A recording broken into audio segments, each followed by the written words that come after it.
And welcome to another episode of Where's the Lie? I'm getting so comfortable doing these broadcasts now, just having fun, bringing you guys information that you normally will not get anywhere else. So, y'all know how I like to start off the show. If you're watching right now, make sure to like the video. We got to break the algorithm. We got to find a way to break through the algorithm. So make sure that you like the video. Make sure that you share it out. Also, you see the donation link above my head, the Cash App $ Progressive Action 100. And y'all know, like I said, how I like to start off the show. We got to get as many people into the live as possible. So the only way to do that is to take a couple of minutes, like I'm going to do right now, and share out the show in whatever Facebook group you in. If you're watching on Twitter, you can share it out on Twitter, retweeting it, YouTube, and Instagram. Yeah, we everywhere tonight. We everywhere tonight. And we got a lot to discuss on this evening. A lot to discuss. Trust me when I tell you, we're going to talk about what made Local 100 co-sign congestion pricing. We're going to touch on a couple of more other important topics. But yes, tonight is the night where we do more exposing, exposing of the truth. So just bear with me for a second. And you know what? You guys should be doing this with me also. Share out the video. I'm sharing it right now out in different groups just to make sure everything is all good, get our numbers up, get the engagement up, break the algorithm. While you guys are watching right now, make sure whoever's watching, like the video. I don't care which platform that you are on. Make sure to like the video. I'm just trying to put this in as many groups as possible, and I hope you guys are doing the same thing. I don't even think, I can't remember the last time I went live on a Friday. I know y'all like to unwind, after a long week, but I hope that enough of y'all unwind with me tonight as we cover a lot of things. But yeah, let me put this here.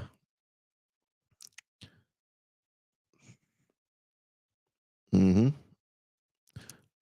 Another 2 minutes. Y'all bear with me. Everybody should be sharing it out, like I said. Let me see. Okay. Put it there. Yep, give me one more second. Put it here.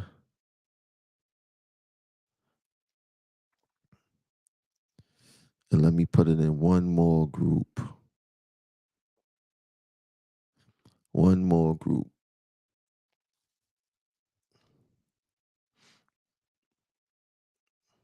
Okay, I am ready to rock and roll, and I hope you guys are ready too. Let me make sure that you guys are not saying, "Oh, I don't hear your sound." Let me make sure everything is all good.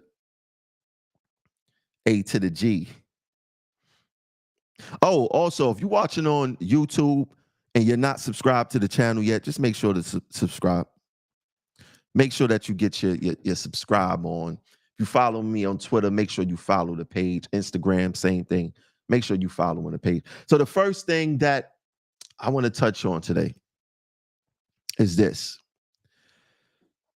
There was another assault of a train conductor on the same day that Governor Kathy Hochul basically announced the state of emergency in the subways.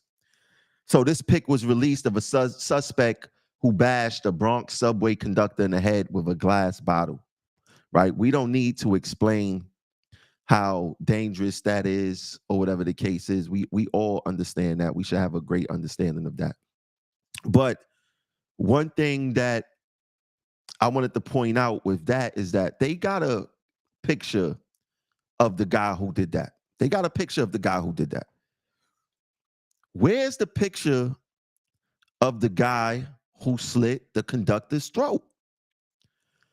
I need someone to explain to me why there isn't a picture of the guy who did that. I mean, they are in a rush to get cameras into our cabs, and we all know what it's going to be used for. It's going to be used for discipline. They're going to be using those cameras to discipline us and, further that agenda. It's not going to be for safety, because before they even think about, or before they even should have thought about putting a camera inside the train cabs where the train operator and the conductor is, what they should have done was make sure that the cameras by the turnstiles on the mezzanine levels was working, right? That's what they should have done. But there's absolutely no picture of the assailant who almost murdered our coworker. Now, I want to point out this also as far as the reward, right? The $3,500 reward, and it says for information regarding an assault. Once again, that was not an assault. It was attempted murder. But why didn't Local 100 put up a reward? Where's the support from our union administration? Why aren't they chipping in to make the pot richer so we could find out who did this to our brother, right? Because it's obvious the MTA don't have any cameras to give us a description or anything like that. So the only way you go get them out is through a reward. Where's Local 100 reward at? And for those who don't know what happened, I'm talking about this incident right here. I'm telling you, our brother could have lost his life. He could have died. And there's absolutely no picture of the person who did this horrific crime to this conductor, right? But I want to know why that is. Why is that? What's really going on? Why there's no picture of the guy who killed, who attempted to kill the train conductor? Is absolutely no excuse as to why is that, when they want to put cameras in our cabs, but no cameras on the mezzanines, no cameras by the turnstile. There's absolutely no video. Shame, shame, shame, shame, shame. Now, the next topic I will want to point out to you guys, right? And let me put it on the screen. It's very important. New York considering relaxing work qualifications for thousands of jobs to hire migrants. I want y'all to think about this for a second. Really think about this, especially city workers and specifically New York City transit workers. I take this as a threat to our jobs. I believe that day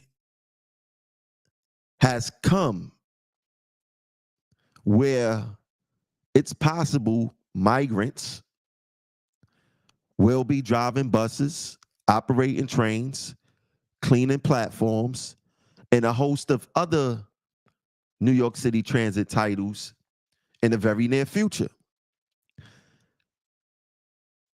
Since when? I don't even know how to weigh this really, but since when they relaxed laws to make it easier for immigrants to get state jobs, there's a lot of people who are citizens who would love a state job with great benefits. You could go almost to any fast food restaurant, and I could guarantee you the workers in there, if you offer them a state job, more than likely they are going to take that job. How about when people are paroled from prison? And a way to reduce recidivism is to ensure that they get a job when they get out of prison. How about those American citizens who want to turn their life around after getting out of jail or after getting out of a drug program and things of that nature? Why I've never seen a push to get them jobs. But when it comes to the immigrants, they are considering relaxing work qualifications for them. I just find that very disrespectful. I'm not, and I want to be very clear, right? I am not against citizens getting employment at all. But I do think that we should take care of home first and make sure that the citizens are straight in this country before we make sure anybody else is straight in this country. Now, before I carry on, I need for everyone to make sure that you like the video. We got to break these algorithms. We have to break the algorithm. Like the video and share out the video. We must do that. But if you're watching right now, please hit the like button. Let's get those likes up. Matter of fact, let me see what's going on YouTube right now. See what's going on over there. Yeah, let's get these likes up, because we're about to get into the meat and bones of this show today. So, as we already know, congestion pricing is about to go into effect. And one thing that people may not know is that TWU Local 100, the union I am a member of, co-signed congestion pricing when it first came out. And then now they want to fight against it. So I seen this in the newspaper today. Chief of MTA's biggest union promises massive confrontation over $15 New York City congestion toll. Not going to take this. That's what Samuelson said, right? And let's look at a little bit of the excerpt of that article. He added, there's going to be massive electoral fallout for the politicians who support this. TWU has made an about face on congestion pricing as the plan looms closer, expected to launch as soon as June, with the MTA saying virtually all of the cameras and other infrastructure has been installed, right? Let's examine that statement for a second. He said there's going to be massive electoral fallout for the politicians who support this.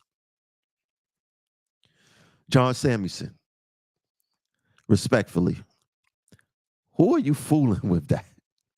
Everyone knows that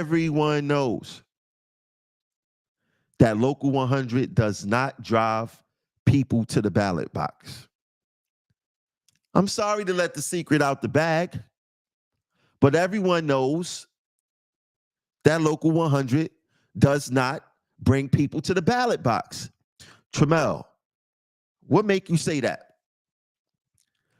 They can't even get people to the ballot box in elections for our own union issues.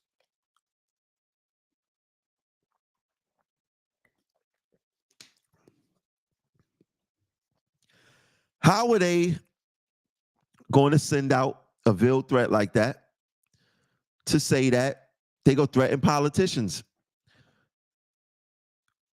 Y'all never did a voter registration drive. The only thing y'all do is put stuff on a website that nobody looks at and say, these are the people that we supporting. Y'all do not take people to the ballot box. In fact, Progressive Action takes more people to the ballot box than Local 100. How about that? So you're going to say, let me put it back on the screen again. You're going to say, there's going to be massive electoral fallout from the politicians who support this. There's not going to be no fallout, John Samuelson. The most you're going to do or suggest is say that we're not going to give you no coat money. And why would they care about that? You gave them almost $500,000 in the past of our money. There's not going to be no electoral fallouts. If you guys was so against congestion pricing, why did y'all co-sign it in the beginning? And let's not forget about the action that you did, John Samuelson, because you gave up on us, right? You gave up on us. Union boss quits congestion pricing panel as it releases new details of tolling plan. This is equivalent, and I've mentioned this probably on my last show. This is the equivalent of someone bringing a basketball to the basketball court. They not getting chosen to play, and then they saying, I'm going to take my ball and go home. Why would you quit the congestion pricing board the same day that the congestion pricing plan came out? Oh, I remember why. Because all this power that you claim that you have, all the boasting and butt sniffing that you guys do to politicians, especially every governor since Stand United have taken over Local 100. Y'all been doing nothing but a lot of butt kissing. And what's what's funny is that when the plan came out, you decided to bail out because there was no carve out on it or exemption for transit workers. So you wanted to try to rewrite history and act like that you wasn't a part of the board. But that's why we here. We here to tell the complete truth of what's really happening, right? How this stuff is going down in real time. Because one thing we know about Stand United, aka management first, members first. One thing we know about them is that they will do everything in their power to pull a wool over your eyes to make you want to, so you could believe everything that they say. They want to be corrupt in peace, is what I call it. They want to keep you in the dark, right? If you ask any one of them what they have done wrong in this union, they will say nothing, because this union is being ran by narcissists that want to be tyrants, right? So John Samuelson quit the congestion pricing board, all because there wasn't no exemption for transit workers. But like I said, we're not going to allow them to rewrite history.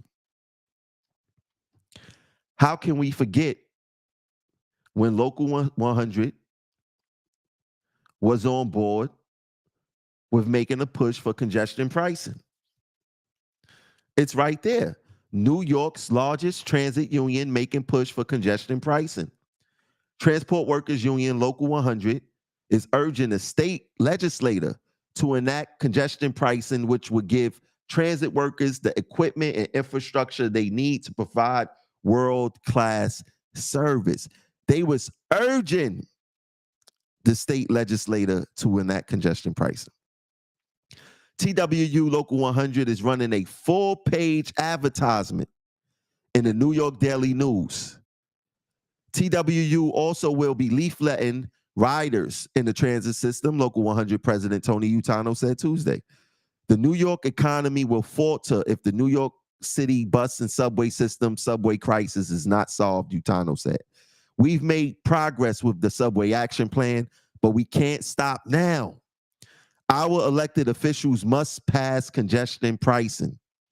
The ad states that congestion pricing will generate billions of dollars for improvements, such as hundreds of new subway trains, thousands of new buses, and a modernized signal system. TWU Local 100 represents more than 40,000 bus and subway workers employed by the MTA, including train operators, bus operators, mechanics, station agents, and track workers. So you guys heard, right? Local 100 was urging the state legislator to enact congestion pricing. They wasn't thinking about sitting at the table with the MTA to try to work out a carve out. They wasn't thinking about exemptions. They said, no,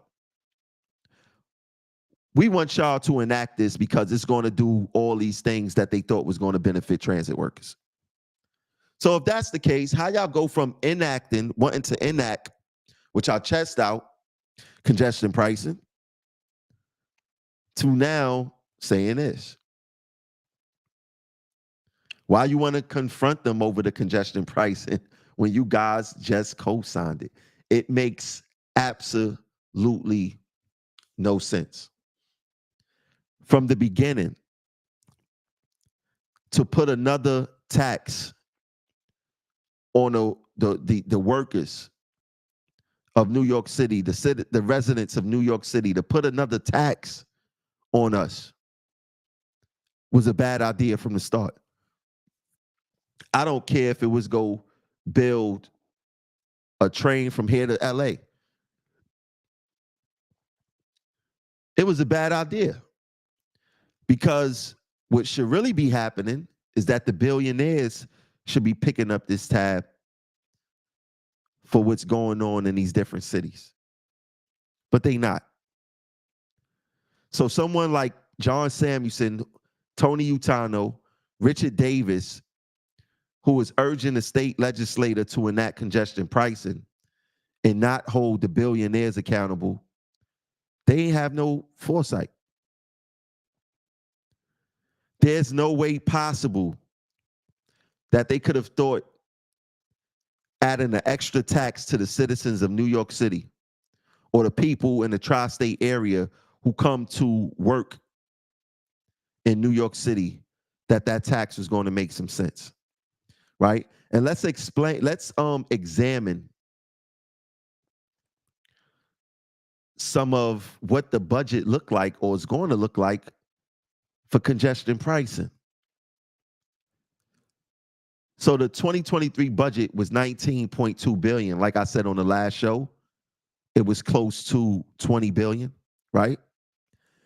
The fare box revenue was $4.6 billion. The COVID-19 stimulus funding, they got almost $15 billion in coronavirus stimulus funding. We're going to discuss that. And they plan on getting $15 billion from congestion pricing. Now let's examine that coronavirus stimulus funding. Don't you guys think that our bonuses could have came out of that funding? Right? Why are they getting a coronavirus stimulus funding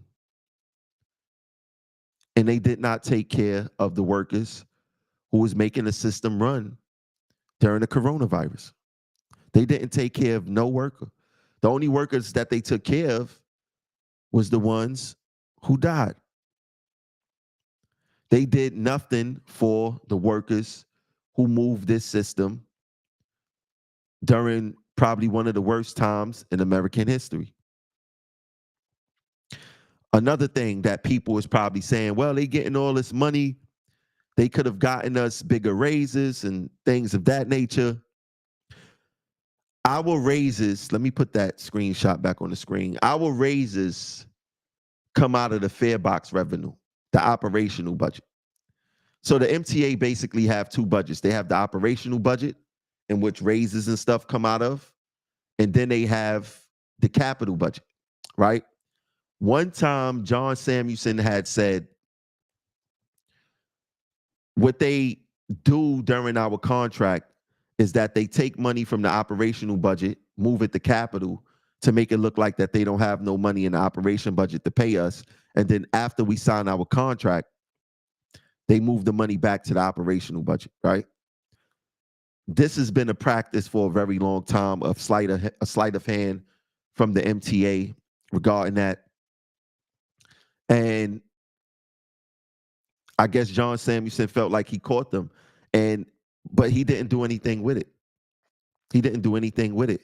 But the fact of the matter, you see those billions of dollars never trickle down to the people who's actually doing the work, right? They are expecting $15 billion from congestion pricing, and for all of it to go into the capital budget to finish building the Second Avenue subway and I guess make upgrades to the system. Let's really think about this for a second, people.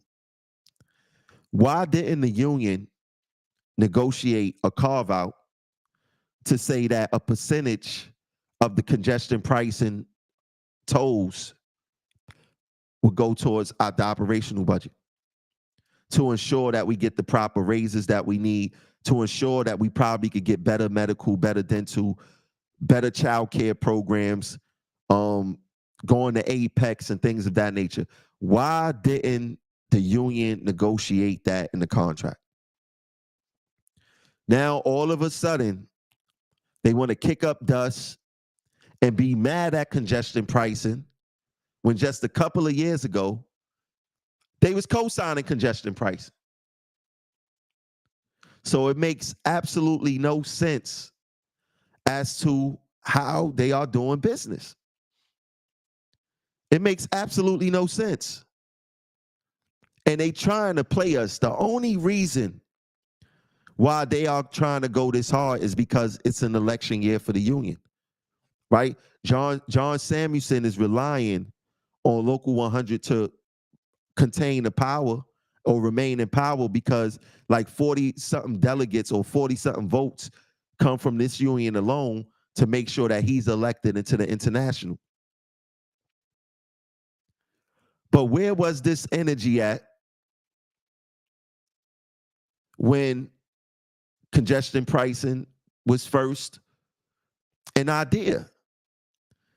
The energy was, oh, congestion pricing is going to be good. Yeah, we're going to urge the state legislators. It's the same sleight of hand they did with us when Tier 6 first came to the property. The same exact sleight of hand. They are playing us for fools. They think that we are stupid. They think that we don't got no brain. They think that we could forget. 1 minute they on management side, and then months leading up to an election, they want to act like that they on our side. It don't work like that. They don't need to enact no congestion pricing. How about they focus on collecting the fares first? See, they not worrying about collecting fares. You want to know why? Because once again, our raises come from the fare box. It comes from the operational budget. They do not care about making sure that we can live or survive in the city. The MTA don't care. The only thing they care about is discipline and service. That is it. They've been made embarrassed to care. And the only thing they do is lie. Now, all of a sudden, the reason why all of this safety stuff is happening in the subways is because they wrote something on their website. And let's not get it twisted. We do want to be safe. But militarizing the subway system, I'm not okay with that. Because I always felt that the reason why we get assaulted the way we do and people feel emboldened to do it is because there is poor deployment in the subway system.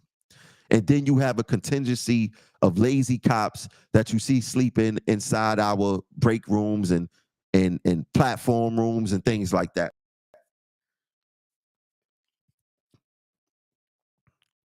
But to put the National Guard down there and to say, oh, it's safe. Why is the National Guard down there if it's safe? Right? 750 National Guardmen, thousands of cops. And I guarantee you, it's not going to stop the assaults. And like Kathy Hoku said, I'm only doing this so people could feel safe. She's playing a psyops on us. This is a psychological operation. Oh, maybe if they see police, they will feel safe. No, it don't work like that. It doesn't work like that. This ain't the time to be playing a PSYOPs operation with us. You have to get NYPD to do the job because they are well capable of doing it, but their deployment is poor. And it's only, I guarantee you, this is only going to last for about 30 days. This is only going to last for about 30 days. And what's going to happen is this. They're going to see that the crimes is not going to stop. There's no real way that they think playing the PSYOPs is going to stop the criminals. Nothing is stopping the criminals nowadays. No cameras is not stopping the criminals. No nothing. The only thing that will probably deter a criminal is an officer that they can see. But playing the PSYOPs game, putting all these National Guardsmen at Grand Central and all these major hubs, it's not going to work. It is not going to work. And I am not for the militarizing of the subway system for a PSYOPs operation. It's not going to work. It's not going to work at all. And it's sad that they are deciding to play this game with us. It's sad. These are our politicians. These are the people who, you got the mayor saying, oh, it's safe, it's safe, it's safe, it's safe. But Kathy Hochul bringing the National Guard down here. Which one is it? Is it safe or it's not safe? What are we doing here? I would like to know, what are we doing here? Because only thing these people like to do is play. That's all they like to do. They like to play. They like to gaslight us. They like to lie to us. They like to sleight of hand. If this was back in the day, these guys would be the best three-card Monte players ever. They would be the best three-card Monte players ever because the only thing they do is just play games with our livelihood and our lives. It's the only thing they do. It's the only thing they do. And we are in bad shape because we don't even have a union administration that care about the members. There's no way that you care about your members' livelihood and you co-signing congestion pricing. There's no way possible that you could think that that was logical. There's no way possible that you thought that that was logical. For years, we have been working in a city that we can't afford to live in. Inflation goes up. All our groceries go up. Gas is going up. Heat and oil to heat your home in the wintertime is going up. School tuition for the kids, if your kids is in private school, is going up. And Local 100 thought it was a bright idea to want to push congestion pricing. Right? Now, they could say the excuse, oh, you know, it's going to modernize the signals, it's going to do this, it's going to do that. Like I said, John Samuelson made a statement at the MTA board a few years ago and said that they be robbing Peter to pay Paul. They take the money out the operational budget, put it in the capital budget, and then as soon as our contract is done, they move the money back from the capital budget all the way to the operational budget. So it's obvious that they have the money.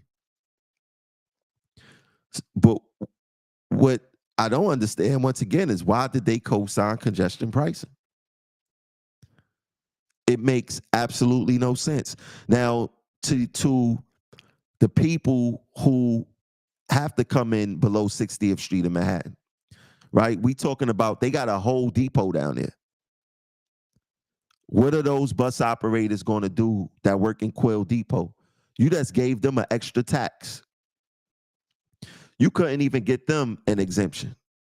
What about the people that's coming from Jersey that got to come through the CBD, the Central Business District, to go to Brooklyn or Queens to work, right? And we can't keep using that excuse. Oh, you know, they need to take the train. They could rely on mass transit to get to work. I think not. There's so many of the workforce that live deep in New Jersey, that live in Connecticut, that live in Pennsylvania, because they cannot afford to live in the city in which they work. I've coined the term transit refugees. That's what a lot of us have become, transit refugees. There's no way possible that you could comfortably raise a family. And I'm talking about if you have a child or two in New York City, have a home, and take care of your family off of the salary, especially if you're only doing 8 and skate. There's no way possible. The only way that people are surviving as transit workers is when they work a whole bunch of overtime. Take overtime from transit workers and you will see the impact that will happen by doing that. This is a fact. This is a fact. Take overtime from bus operators, train operators, and conductors.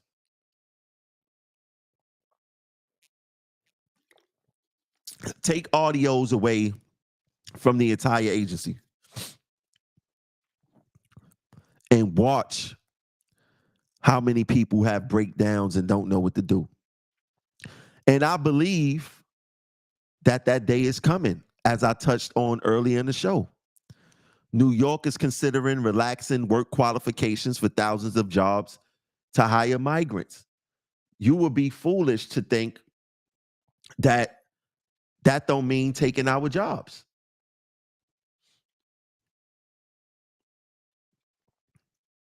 That would be a foolish move to think that that don't mean that they're not going to come for our jobs sooner or later.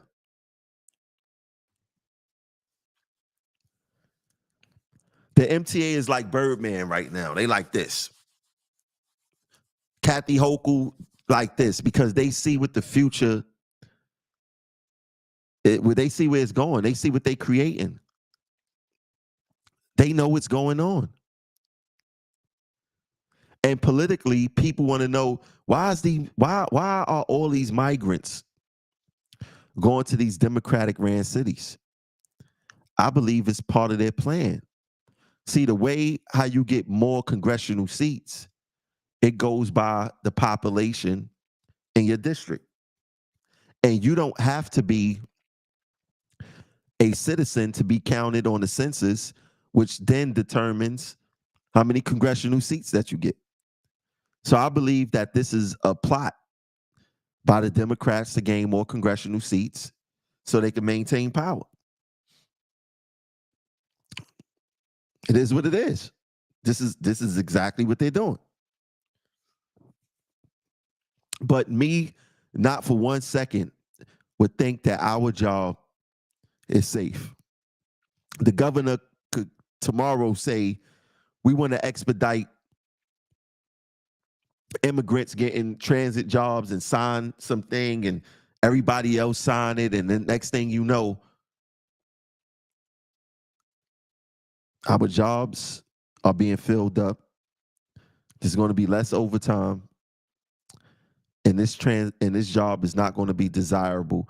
It's not desirable right now. I've said this a few years ago that this job is going to be for college students soon. And I believe that we are at that point right now. That's why it's hard for the MTA to maintain a steady workforce, is because this job is not attractive like it used to be.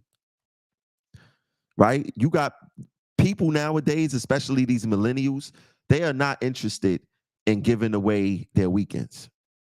These millennials is not interested on stopping smoking their weed.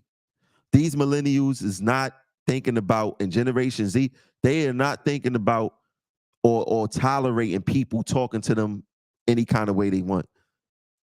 This new generation, they are emboldened, rightfully so. They not taking that trash. They're not taking that. Right? The transit authority think that they could waive $30-something an hour in front of these young kids, when these young kids is entrepreneurs at early ages. They got their social media popping, they doing crazy stuff, OnlyFans, and they throwing parties, they are doing a whole bunch of stuff. They don't want to take these jobs. But guess who would take them? The migrants. The migrants would take these jobs in a heartbeat. So we got to be careful how we maneuvering out here. And we must be careful, especially because we have a weak union administration. The only people that they are interested in starting a war with is the members themselves. And that leads me to this next screenshot. So the union today put out something on the website, right? And I have to read this to you guys because it shows you how they have no problem starting a war with the members, but they don't want to start no war with the MTA. So on the union website, it says when you receive information, wait, let me read the title first because this is funny. Straight from the union, your source for accurate information. When you receive information directly from our union, rest assured it comes from a reliable and credible source. We have an obligation to provide you with the most accurate information we have based on the facts. Attached, you will find a letter reminding us of the importance of adhering to Article 15 of the union bylaws. This article stipulates that all literature or communications regarding union policy or official activities must receive approval from the executive committee before distribution.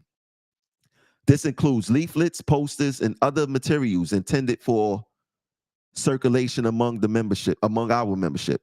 Additionally, we reiterate the importance of adhering to our union's policies regarding event participation, marketing, and use of our union logo.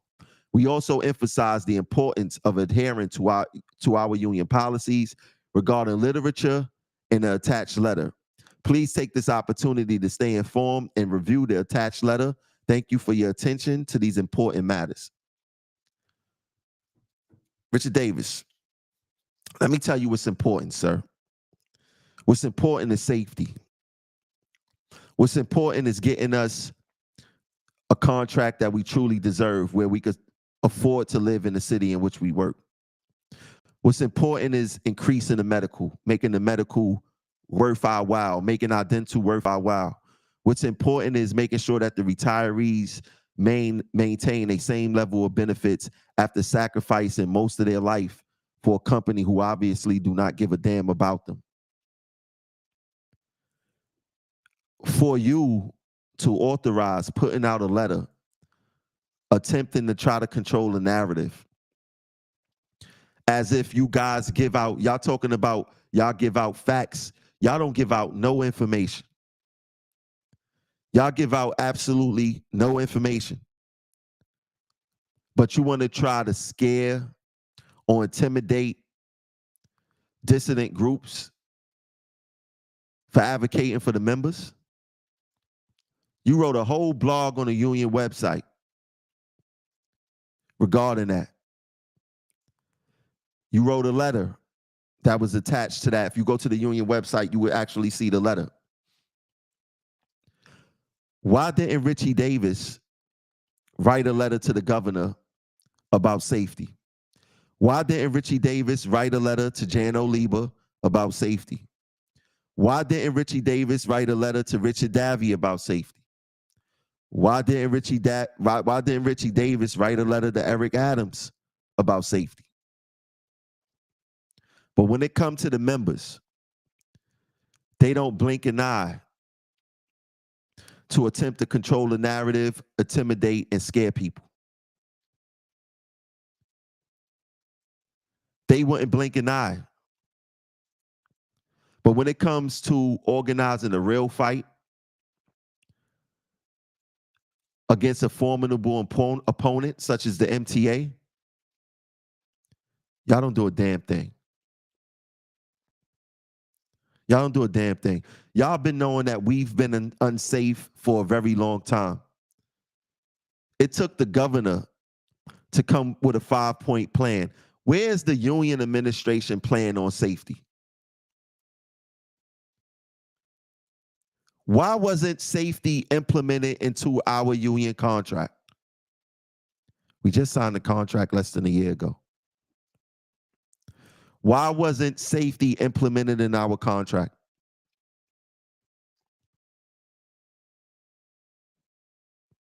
You guys do not care about the workers. The only reason y'all doing anything now, anything, is because it's an election year. That's it. It's a perpetual hamster wheel. Round and round, same story. Same story. And you guys, every year, every election cycle, think that y'all so slick and go get away with it. That's why y'all don't like progressive action. Y'all don't like progressive action for no other reason because we disturb y'all being corrupt. Y'all really want to be corrupt in peace. And when you can't be corrupt in peace, y'all take every drastic measure that you can to try to shut them up. Not for 1 second do I think that the MTA is operating alone and attacking me. You think that I don't know that the union administration is down with them? I mean, Richard Davis did say in the newspaper that I started a fight that he wasn't even at. But in my damn packet, there was a witness who said that I did not start the fight, and that was a neutral person. But Richard Davis went to the media and said, Tramel started the fight. And guess what? By him saying that, the MTA substantiated charges on me because I did not do any news interviews regarding it. Think about this. Can you imagine? I don't care how y'all feel about Patrick Lynch. He's not the PBA president no more. But can you imagine a police officer shooting and killing somebody? And Pat Lynch saying, yeah, that criminal had to defend himself? Can you imagine Pat Lynch throwing any one of his members up under the bus, no matter what they race, religion, creed, sexual preferences? No, but that happens at TWU Local 100. I don't know how anyone can trust a union president, no matter what the circumstances are. You run to the newspaper and give a statement talking about another member started a fight with no evidence. Not one time did Richard Davis call me and said, Tramel, are you okay? He ran to the newspapers and said, my member started a fight. That's the kind of union president that we got. That is the type of union president that we got. And let me tell y'all this, there's going to be more stuff that's going to come out to show you that he don't care about newbies either. I can't wait till closer to the election come. I can't wait. Because he don't care about new employees either. And there's proof out there. There's proof out there. So yes, we are in some bad times. The last thing that you want to happen is being in a war with poor leadership.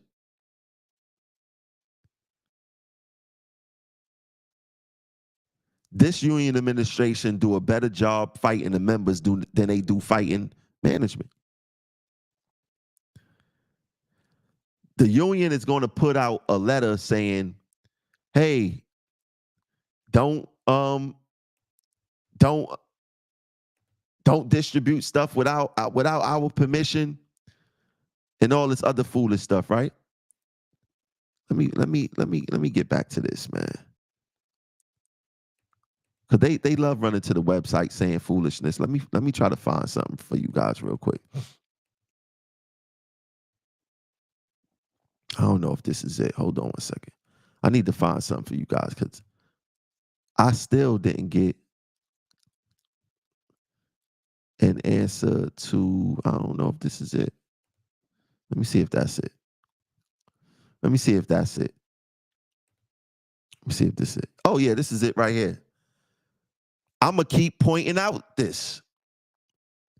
When they tried to pull that stunt, I don't know if it was a safety stand down. I don't know what the hell they was doing because they backtracked so long, but so much. But whatever it was, whatever we want to label it, they told Richard Davey, they've assured me that conduct would no longer occur.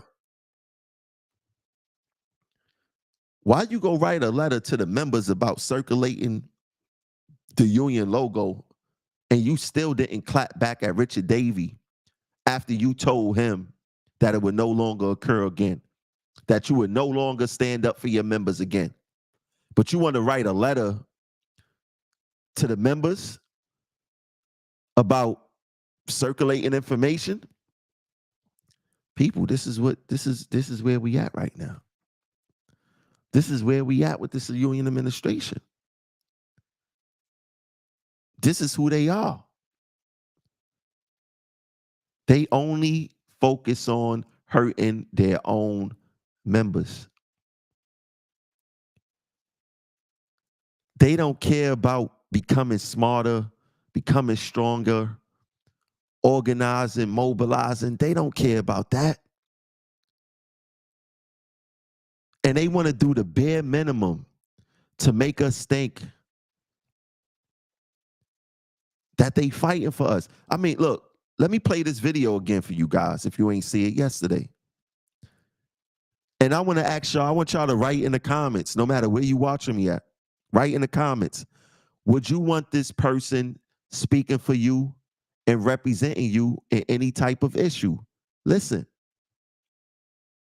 Next speaker is Richard Davis, followed by Elaine Maldonado. I'm Richard Davis, president of the Transport Workers Union Local 100. I'm here to shed light on the flawed approach the MTA is taking with their congestion pricing plan. It's disheartening to witness the MTA rushing headlong into congestion pricing without considering the ramifications. Instead of diligently improving the system with the funds Governor Hochul provided, they're opting to burden toll payers, effectively shirking their responsibilities. Even our own TW President John Sampson resigned from the TMR board, indicating a lack of foresight within the MTA's decision-making process.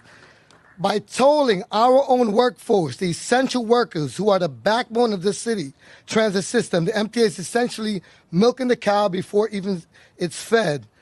And safety should be the paramount. Yet the MTA is proceeding with congestion pricing without ensuring the public overall safety. Emergency preparedness is crucial, yet imposing additional financial burdens on essential workers during a time of crisis is counterproductive. Before even considering congestion pricing, there must be a comprehensive and reliable public transit system in a place to accommodate increased ridership. Rushing into this without adequate alternatives for commuters could disproportionately impact certain communities. And that's because you're not increasing the service while adding the money. We need more transit service to persuade more New Yorkers to use the system. That's the bottom line. I urge the MTA to reassess their priorities and focus on fulfilling their obligations with the resource they currently have. We need a safer, including flexibility in pricing for essential transit workers when coming to work. And again, safety is paramount. You have to make the system safe and also increase the ridership, increase the bus and subway service to the public, which you're not doing. Our next speaker. Do y'all want that representing you? Do you want that type of person speaking for you in public? I don't think so. I do not think so. But look, check this out. If we don't like what we see, we got to be the change that we want to see. If we don't see somebody doing something and you don't agree with it, guess what? We all got the same 24 hours in a day, and we could be that change that we want to see. We don't have to sit on the sideline and criticize. I know everybody do not want to be a front-facing person on the front line during this war. I get that. You got to support the people that is on the front line, and we got to do it like that. If y'all really care, if the Stand United administration really care about how we look and Richie Davis, and y'all need to get him some help. Y'all need to sign him up for public speaking class. Y'all need to do something because we are being represented poorly out there. It's embarrassing. Do y'all even care how we're being represented? One thing I give Samuelson is is one of the biggest BS artists there is, but he know how to deliver a message. Even though his messages be hollow as you know what, but he knows how to deliver a message. Utano, poor at public speaking. Richard Davis, poor at public speaking. Ironically, Utano and Richard Davis are best friends. But if Local 100 is focused and they care, Stand United, management first slate. If y'all really care about Richard Davis, y'all will go get him some help and get him some public speaking help, get him some reading help, teach him how to have confidence and things of that nature, because we are being represented so poorly out there. So poorly out there. And it's embarrassing at this point. But what I need for everyone to do, please, please, please, please, make sure that you see it right there. Let me see. You see it right there. Donate to the channel, $ Progressive Action 100. If you're watching right now, please hit the like button. It costs you nothing to hit the like button. If you're watching me on YouTube, please, if you haven't subscribed yet, just subscribe to the channel. If you want to show more support, join the channel. It's only 99 cents a month. If you're watching on Twitter, my Twitter numbers have been up lately. Make sure, please, to break the algorithm, retweet this video and like this video. Instagram, please make sure that you like the video. And Facebook, please share this out on all platforms. It's very important. It's very critical that we get our message out there, because one thing we all know that the union don't like and the MTA don't like is that they don't like for us to expose the truth. They want to control the narrative. And there's a saying out there that I created. When you control the narrative, you control the war. And right now, we are controlling the narrative. They are reacting off of everything that we say and do. And we are holding them accountable. We are holding them accountable. So once again, make sure you donate to the channel so we can keep all this good stuff going, keep all this information rolling. $ Progressive Action 100. Thanks for tuning in with me tonight. I haven't done a show on a Friday night in a little minute, but thanks for tuning in with me. Y'all enjoy y'all weekend, and I'll catch y'all next week unless something pop off.